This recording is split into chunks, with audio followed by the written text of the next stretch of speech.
tutaj czynnikiem było, który odstraszał kupujących, to może Wam pokażę Tak tutaj jest. z dworu. Zobaczymy teraz górę, bo tam była łazienka, pamiętam, którą obiecywałeś, że zrobisz na dwie. Tak Zobaczymy, czy Polak potrafi. Próba morderstwa. Teraz wiem, że dla każdego to może być wielki szok.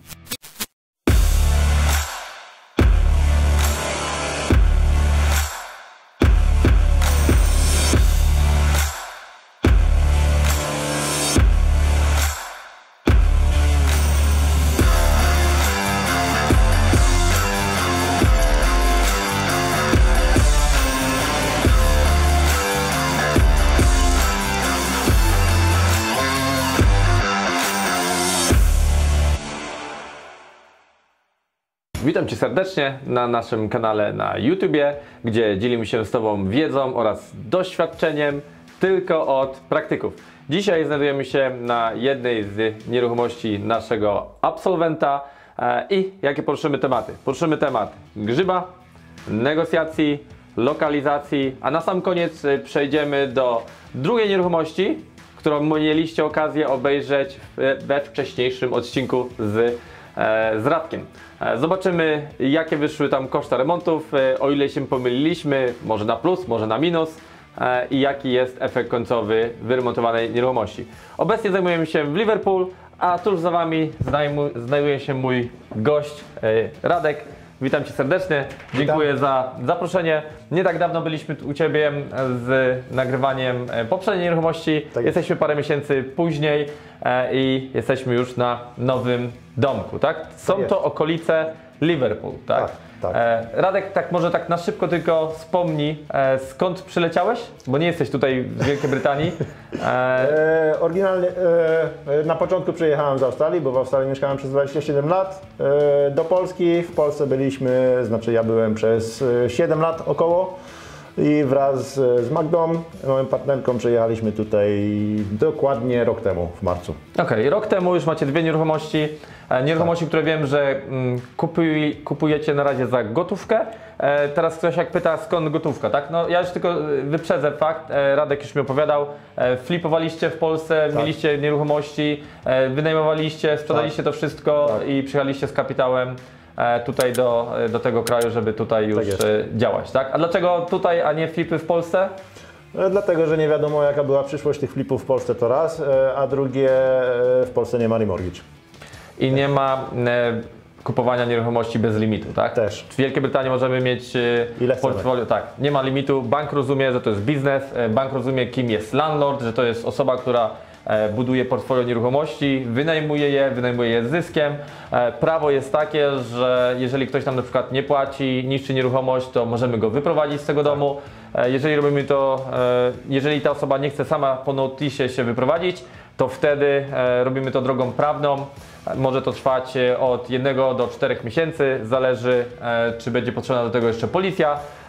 Można stosować tak naprawdę jeszcze później CCJ, czyli County Court Judgment i taką osobę jeszcze potem ścignąć z zaległym długiem, tak? Czyli tak naprawdę tutaj prawo działa znacznie lepiej niż w Polsce. Jest to bardziej po stronie nadal jeszcze po stronie właścicieli, chociaż są oczywiście takie momenty jak mamy teraz, że załóżmy lockdown, wtedy dają specjalne prawa, żebyś nie mógł wyrzucić tych ludzi, bo jest koronawirus, bo jest, no różne są teraz te sytuacje, ale co dalej nie oznacza, że oni są zwolnieni z czynszu, czyli dalej będzie można im zrobić CCJ-a, dalej będą mieli dług i to nie jest tak, że Wy będziecie musieli po wygranym takim CCJ-u biegać i oddaj moje pieniądze, tylko od tego jest bailiff, który zajmuje dobra, czy tam zajmuje konta i odzyskuje Wam te pieniądze. Wracając do rzeczy, powiedz Radek coś na temat tej nieruchomości. Za ile ją kupiłeś, dlaczego ją kupiłeś, jak najwięcej szczegółów. Ogólnie to jest bungalow, czyli wszystko jest na jednym poziomie, co jest bardzo fajne, bo nie ma schodów, więc jest po prostu milej się po prostu mieszka, tak? Kupiliśmy to za 85 tysięcy, wyceny są na tą nieruchomość pomiędzy 109 a 114, co też jest bardzo dobre. I teraz tak, dlaczego, jak teraz jest tak naprawdę bardzo gorący rynek, jest dużo więcej kupujących niż sprzedających. Mamy rynek sprzedających, czyli ci, co sprzedają, tak naprawdę zyskują jak najwięcej. Mało tego, od kwietnia 2021 roku mają wejść kredyty na 5% depozytu, więc tych kupujących pojawi się jeszcze więcej, będzie jeszcze ciężej kupić nieruchomość. Jak to jest możliwe, że Ty w takich czasach mogłeś jeszcze kupić tak wynegocjowaną cenę? Bo z tego, co kojarzę, to jeszcze byli inni kupujący. Byli. Tu troszkę przeważało to, że byliśmy cash buyer, czyli za gotówkę żeśmy kupowali to raz, a drugie, no po prostu trzeba działać i to bardzo szybko, bardzo sprawnie i po prostu dobijać do swojego, tak? Nie zwlekać, no zastanowić się trzeba, czy jest wszystko spójne. Ale jak już się ma tą decyzję w głowie, że to jest wszystko tak, jak powinno być, po prostu działać i to ostro. No i tutaj to było raz, że wykorzystałeś nawet rozmawiając z agencją, tak, która próbowała wyciągnąć u Ciebie jeszcze więcej kapitału. Powiedziałeś, że kupujesz za gotówkę, a nie wiadomo, czy tamten z kredytem właśnie dostanie, była taka sytuacja, że była oferta za 95 000, więc to jest dużo, bo 10 000 to jest dużo.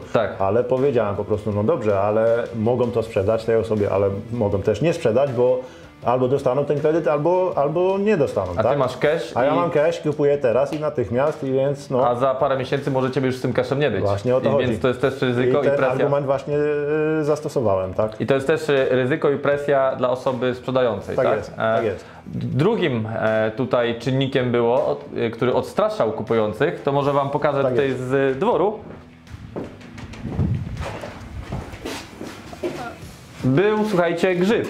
I tak jak Wam zawsze powtarzam, nie bójcie się grzyba, jak jest grzyb, to zawsze jest przyczyna, tak? Po prostu trzeba umieć się rozejrzeć i tą przyczynę zlokalizować. Jak sami tutaj widzicie, jest po prostu spad i jak deszcz padał, cała ta woda podchodziła pod mury domu, stała przy tym murze, cegły piły tą wodę, oddawały w środku pojawiał się grzyb. Dodatkowo, jak spojrzycie na rynny, no w rynnach już mamy ogródek, tak? Już rosną tam roślinki, całe rynny są zapchane, a jest to tak naprawdę tak nisko jest, że wystarczy krzesło podstawić w tym wypadku i wziąć rękawiczki, czy nawet jak to tam woli, i to ręką wybrać i już jest rynna oczyszczona. Żadne rocket science, ale w tym kraju być może te dolegliwości też się pojawią i w naszych częściach centralnej Europy. Może jest to spowodowane tym, że no ludzie już dzisiaj mają taki dobrobyt, że no, mało się interesują, oglądają tylko jakieś, nie wiem, śmieszne filmiki, zajmują się głupotami i tracą ten jakiś taki zmysł jakiejkolwiek minimalnej przedsiębiorczości, tak? Nie twierdzę, że wszyscy, bo sami możemy stwierdzić, że my, Polacy, którzy są tu w tym kraju, to jest chyba jedna z najbardziej przedsiębiorczych nacji. Kiedyś oglądałem takie statystyki parę lat temu zrobione by The Economist, gdzie najwięcej biznesów było otwieranych. W pierwszym miejscu byli Irlandczycy, w drugim miejscu byli Chińczycy, na trzecim miejscu byli Polacy, tak, którzy otwierali działalności w tym kraju. Tak? Więc Polacy sobie świetnie radzą, na pewno za granicami. Wydaje mi się, że w Polsce też jest dosyć wysoki poziom, przynajmniej tych firm. Jak byłem kiedyś jeszcze studentem, te firmy są na bardzo wysokim poziomie technologicznym i po prostu załoga też jest na bardzo wysokiej jakości pracy i wiedzy. Tak? Jak ja byłem tu na etacie, to jeden człowiek z Polski w Polsce robił tyle, co tutaj w mojej firmie MTL jeszcze w Rotterdamie, co tutaj były 3 osoby od tego, co w Polsce była jedna. Tak? Więc jedyne, czego w Polsce na pewno brakuje, no to odpowiedniego prawa, podatków i urzędów, które są dla ludzi, a nie przeciwko nim. To mi się wydaje, że jest jedna z najważniejszych rzeczy. W takich krajach jak Wielka Brytania czy na przykład Norwegia urzędnicy pomagają biznesowi, starają się, żeby ten biznes powstawał, rozwijał się, chcą się nawet spotykać, tak? Tak jak ze mną teraz mamy lockdown, chcemy budować blog i ze mną się chcą spotykać z rady, chcą mnie zapytać, co ja potrzebuję, jak mogą mi pomóc. Nie wiem, czy w Polsce spotkałbym się z czymś takim. To nie znaczy, że każdy council, wszyscy urzędnicy tacy są w Wielkiej Brytanii, ale już ja się na przykład mogłem spotkać z pozytywnymi odzewami. Też oczywiście można się spotkać i z negatywnymi. Kolejnym ważnym czynnikiem przy zakupie nieruchomości jest lokalizacja. Bardzo ważne. Czy to jest dobra lokalizacja? Bardzo dobra. Możesz powiedzieć coś więcej na ten temat? Przede wszystkim tu jest bardzo spokojna dzielnica, nie ma tutaj kancylowskich domów, to jest wielki plus, a drugie też sąsiedztwo, tak jak widać po drugiej stronie szyby. to jest rezydenckie. To nie będzie jakiś biurowiec. Czyli jakiś rezydenckie. deweloper wybudował tutaj całe bloczki tutaj mieszkalne. Więc jest bardzo wysoki poziom, co też powinno spowodować dobre ceny w tym rejonie, tak? Ciekawe jak z kredytem. Tutaj mówimy o takich rzeczach na naszych warsztatach. Jeżeli chodzi o warsztaty zaawansowane, przy takich blokach, słuchajcie, wiele czynników jest ważnych, typu jakie są schody, jakie jest wejście, jaki jest dach, balkon, czy jest łatwopalny. Jest wiele takich czynników, które może sprawić to, że bank nie da kredytu, a dostaniecie, załóżmy, pozwolenie na przykład na budowę czegoś takiego, tak? Więc przy przerabianiu nieruchomości komercyjnych, budowaniu bloków mieszkalnych, musicie po prostu znać kryteria banków. My o tym mówimy na warsztatach zaawansowanych. Tu na to patrzę, że już widzę parę błędów, minimum jeden, nawet dwa, które mogą wykluczyć wiele banków już na danie tutaj kredytu, tak? Ale co innego, bo zawsze może ktoś kupić takie mieszkanie za gotówkę. Tak. Też mówię o kwestiach technicznych, jak sobie spatrzę już na to już słuchajcie, już siłą rzeczy, wiem, o co ci tak, chodzi, jak człowiek już na coś patrzy, od razu widzi i od razu komentuje. Więc ja po prostu odbiegam już od tematu, no ale od razu już widzę jedną rzecz na parterze, drugą rzecz, która spowoduje, że wiele banków na to już nie będzie chciało dać kredytu. Tak przy okazji. Zawsze można kupić takie mieszkanie za gotówkę, bądź znaleźć inny bank, który da wysokie oprocentowanie i na gorszych warunkach może udzielić. Nie musi, ale może udzielić. Są to na pewno utrudnienia. Więc podsumowując, lokalizacja całkiem fajna, fajne sąsiedztwo, nie ma tutaj domów kancelowskich, nie to, żebym tutaj kogokolwiek szykanował, kto w domu kancelowskim mieszka, no ale no, sami wiemy, że to są domy, gdzie jest, to są nieruchomości socjalne, często wiele z tych rodzin jest ok, jak najbardziej w porządku. Ja miałem menadżera w pracy, który sobie wziął po prostu dom kancelowski, bo tak było mu wygodniej i zarabiał bardzo dużo pieniędzy, a mieszkał w domu kancelowskim w kancelowskiej dzielnicy.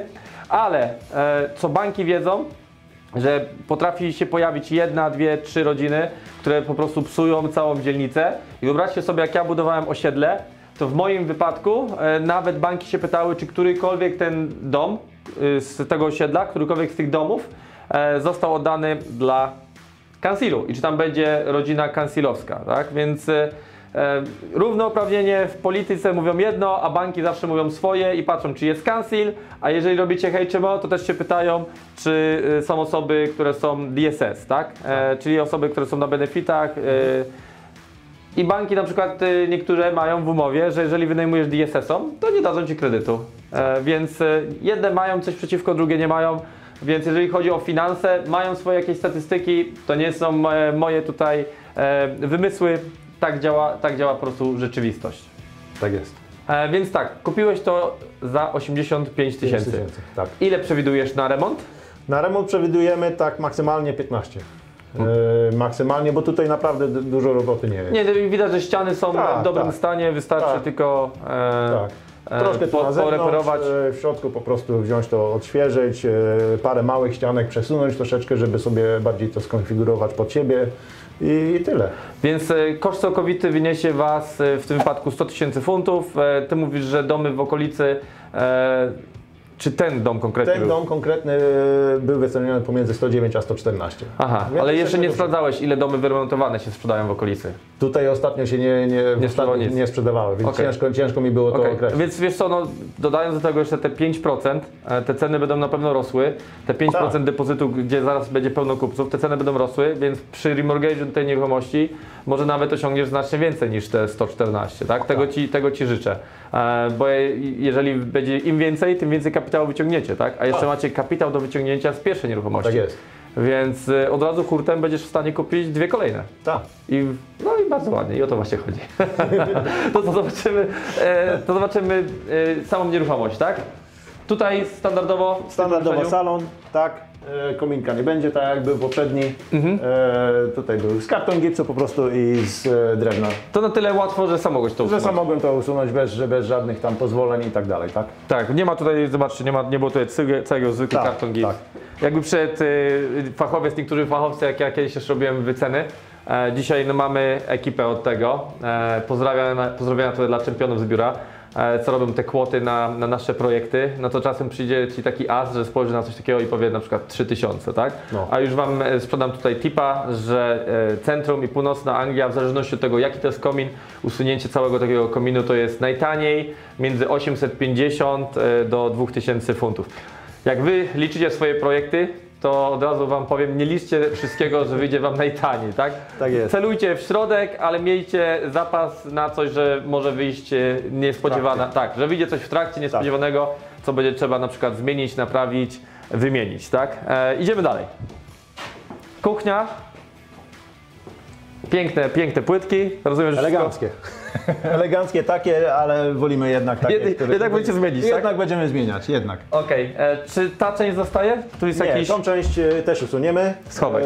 Więc to też troszkę optycznie powiększy tą kuchnię i będzie bardziej funkcjonalna po prostu. Okej, czyli to wszystko zostaje... Wszystko razem z sufitem ściągamy i wszystko nowe. Sufit jak u nas w tych PRL-owskich jeszcze tak takich jest, blokach. w latach 80., tak? W latach 80., tak jest. Pamiętają. Pamiętam jak do babci jeździłem, okej. Dalej szok, jest łazienka, są płytki. Jest na poziomie. Więc co, Radek, łazienkę chyba zostawisz? Ty też Ci się nie podobają płytki? Nie, no niestety. No, trzeba zrobić na taki poziom, który jest bardziej przychylny do naszych standardów powiedzmy. Okay. Czyli kujemy wszystko razem z sufitem, podłogi. Sprzęty, okay. Nie zostaje toaleta, wanna. Nic. No jak nie chcesz, to nie, no to ktoś inny może by się cieszył. I najmniejszy pokój tutaj? Najmniejszy pokój, troszeczkę powyżej 6 metrów, ale zrobimy taki mały zabieg, że tą ściankę przesuniemy, a później z drugiej strony łazienki też przesuniemy ściankę, bo tam są dwa schowki, które nie będą potrzebne i przez to zyskujemy tutaj ekstra miejsca na dużą szafę na całą ścianę. Czyli tak naprawdę ten pokój zostanie powiększony, łazienka zostanie tych samych wymiarów, a schowki zostaną zlikwidowane. I kosztem schowków tak naprawdę zyska na końcu ten pokój. Tak. No i zawsze jest dodatkowy jakiś tam metr, tak? Bo na chwilę obecną ma to 6 metrów, tak? Troszkę powyżej, 6-19 gdzieś tak. 6-19. No i master bedroom, tak? Tak jest. Jest i master bedroom. Więc tutaj jak na wejściu ktoś przychodzi, ogląda, od razu widać jak wychodzi grzyb, tak? Nie wiem ile jest warstw tapety. Czy będzie więcej niż jedna? Podejrzewam, że tak, bo w niektórych miejscach były nawet i 3. W tym wypadku jest, ale to już była tapeta, tak?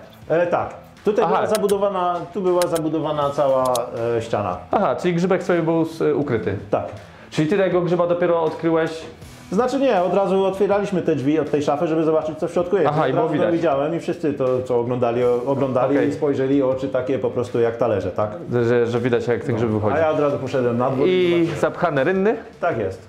I wychodzi na suficie, tak? Tak. Więc naprawdę to jest coś, co możecie łatwo rozwiązać.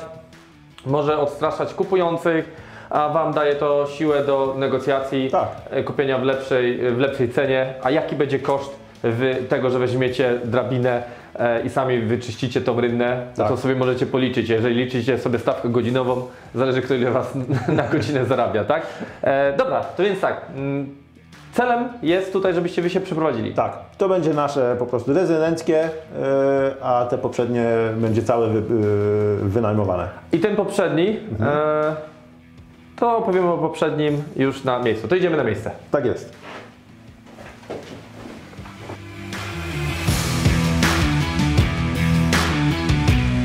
Więc jesteśmy teraz na miejscu, to jest pierwsza nieruchomość Radka i Magdy.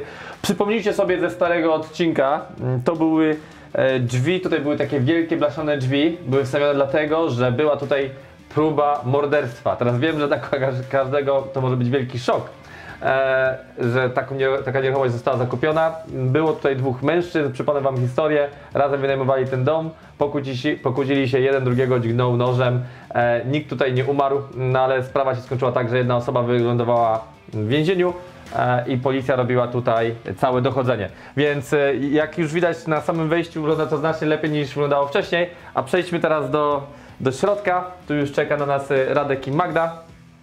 I co, poopowiadamy o tym, co tutaj zrobiliście, ile Was kosztował remont, jak długo to trwało, czego się nie spodziewaliście, po kolei, tak? Więc może najpierw pochodzimy po nieruchomości. Jakie zaszły tu zmiany? Tutaj to od razu widać, że komina nie ma, tak? Przede wszystkim. I to uwalnia bardzo tą przestrzeń i jest o wiele bardziej ustawna. Tak, i jak widzimy tutaj po tej stronie, jakbyś masz już tutaj tak dużą szafkę, Tak. małą komodę i łóżko, a tak no, ta szafa to jest, o widzę, nawet więcej. Więcej.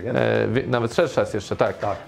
A no, jakby był już ten komin, to już to łóżko by musiało być tutaj odstające. Albo szafa by musiała być krótsza, mniejsza Tak. po prostu. Na flipa nie przeszkadza zostawić taki komin, bo to jest zbędny koszt. Dla Brytyjczycy tak nie zwracają na to uwagę, Tak. czy ten komin jest, czy nie jest. Ale to, co wy zamierzacie tutaj robić, to na co ta nieruchomość będzie przeznaczona? Na pokoje, na wynajem. Ile pokojów? 4 pokoje. 4 pokoje i jesteśmy w Liverpool. W Liverpool pokoje są tańsze, to jest dosyć tanie miasto. I to jest miasto bardzo turystyczne. Tak.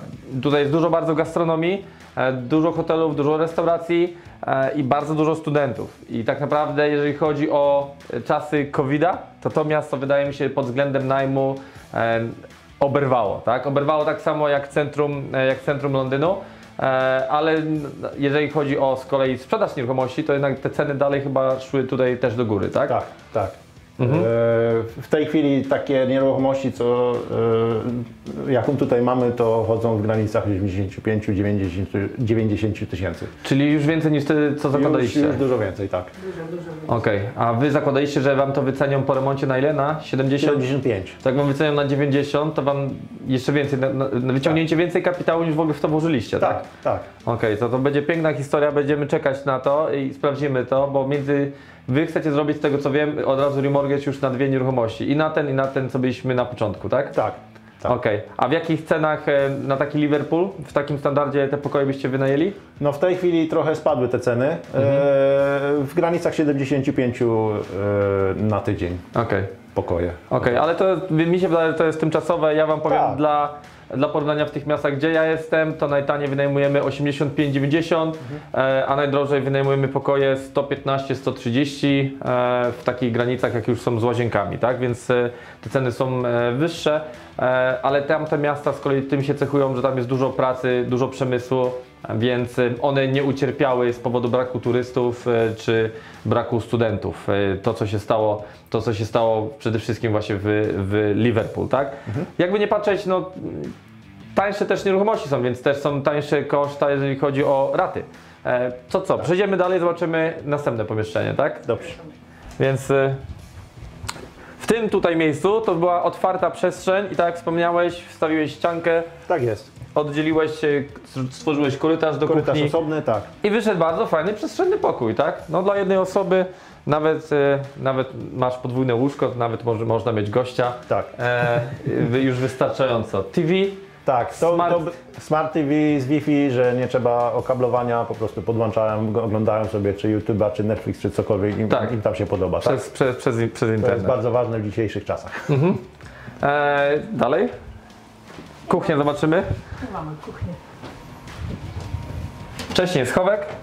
Mogę otworzyć schowek? Tak, można? Bardzo. Okej, schowek, więc w schowku mamy suszarkę i pralkę osobno.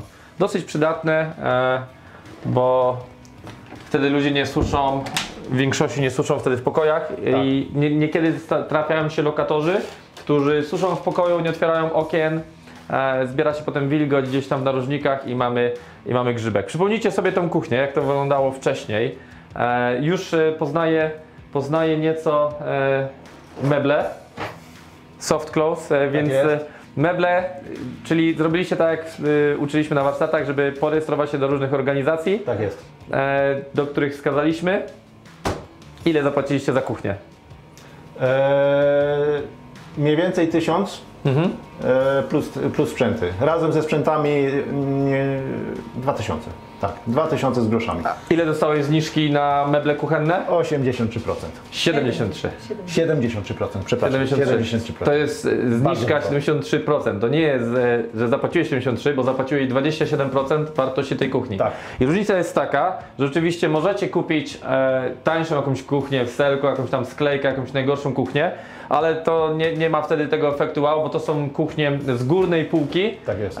które kosztują jak te najtańsze możliwe jakieś w Selco czy w jakimś innym sklepie, takie po prostu najtańsze sklejki. To są meble typu, zobaczcie, soft close, tak? Nie ma trzaskania, Tak dużo lepszy materiał.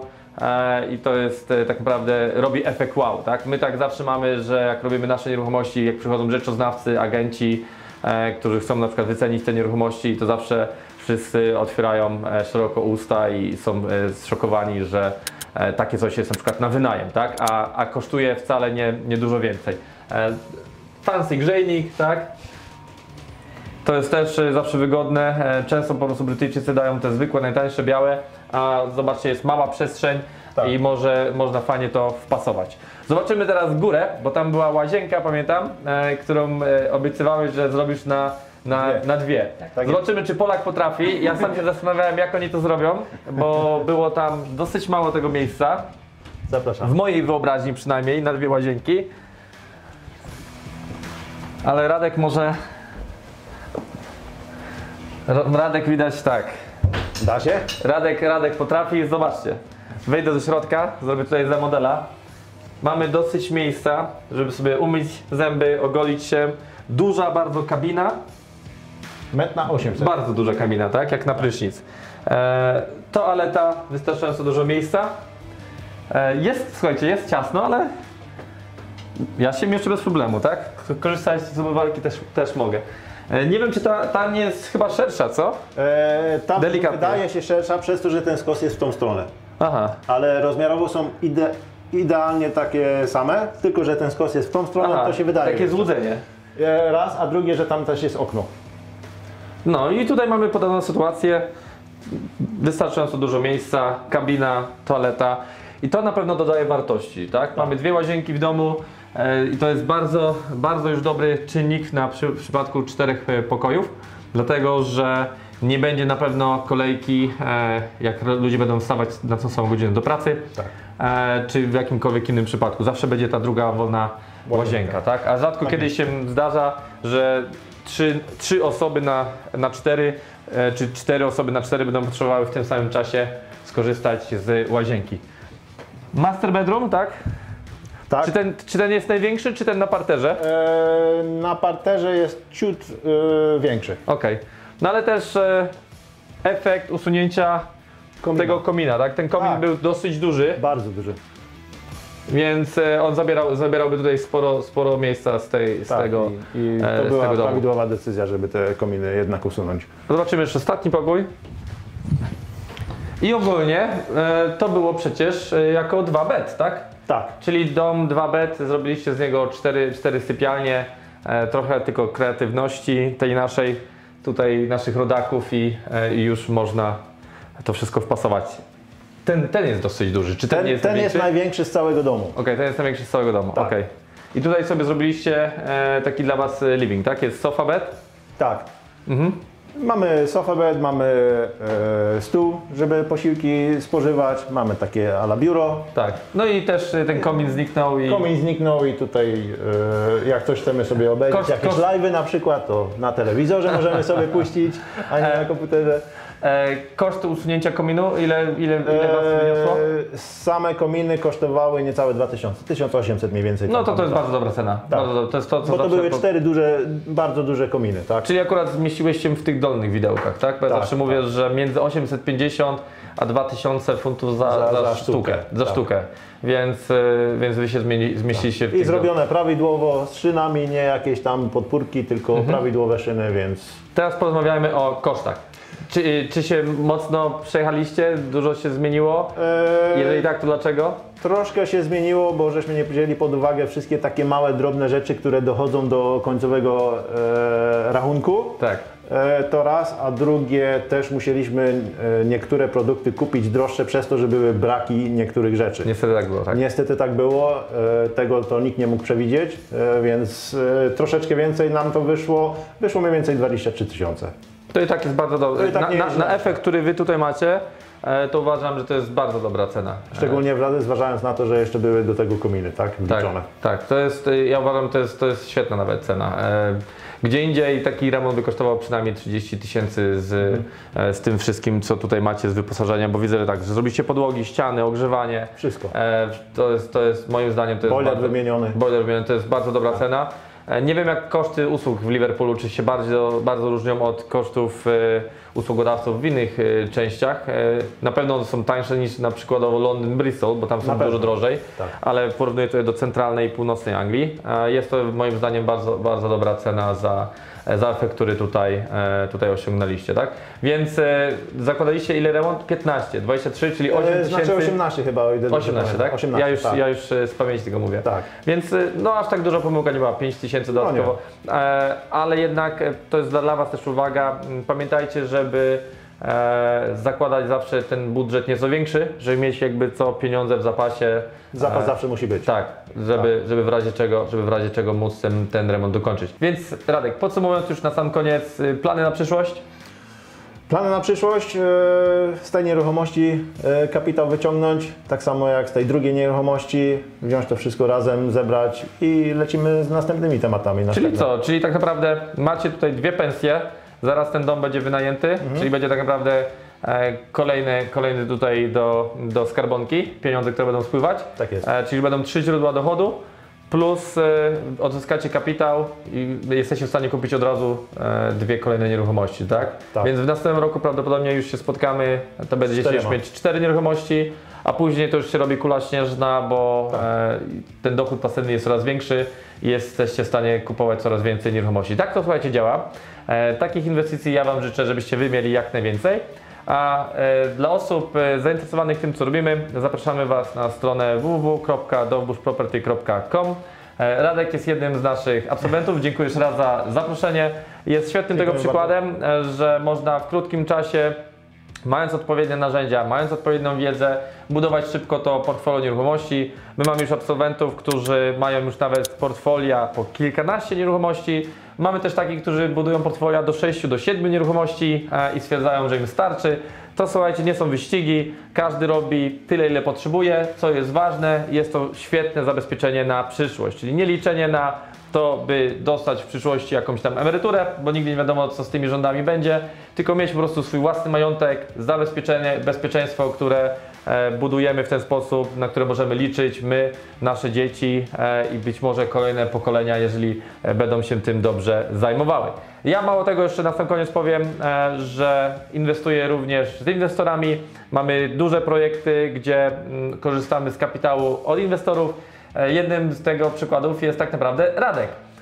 Bo tutaj nie wspominaliśmy, ale Radek, jeżeli chcesz, możesz się pochwalić, tak? Jak wyglądała tutaj inwestycja ze mną, ile kapitału zainwestowałeś, to oddam Ci głos.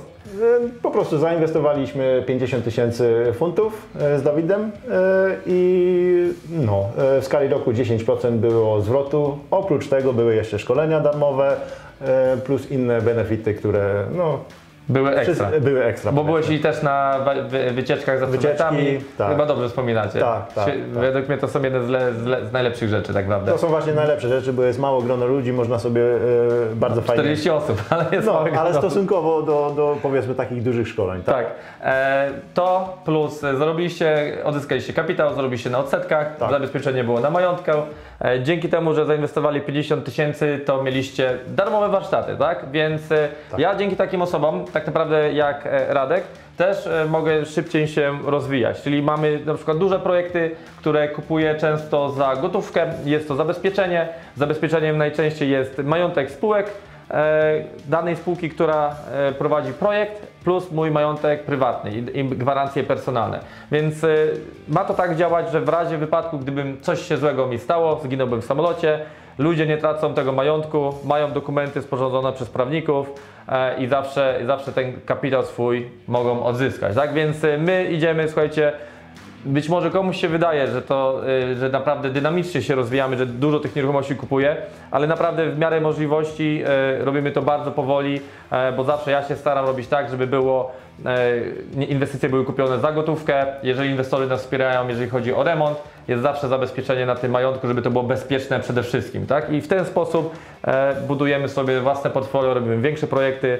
Obecnie skończyliśmy budowę osiedla, mam kupiony na dzień dzisiejszy jeszcze pub, który przerabiamy, mamy pub, który przerobiliśmy na mieszkania, mamy kolejny blok mieszkalny, który z żoną będziemy budować, więc dalej postępujemy. Jeżeli Wy byście chcieli być na naszych warsztatach za darmo, to osoby, które są z kapitałem, które zainwestują 30 000 funtów, mają darmowy wstęp na warsztaty z zakresu podstawowego.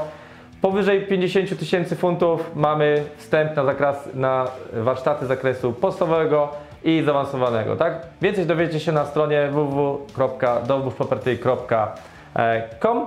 No i co? I jeszcze raz dziękuję Wam za to, że nas zaprosiliście, że mogliśmy przekazać tutaj ciekawe kolejne informacje po to, żeby nasi rodacy też się tutaj uczyli i pomnażali swoje majątki. A ja Was z tego miejsca będę już żegnał do następnego razu. Pozdrawiam Was, cześć!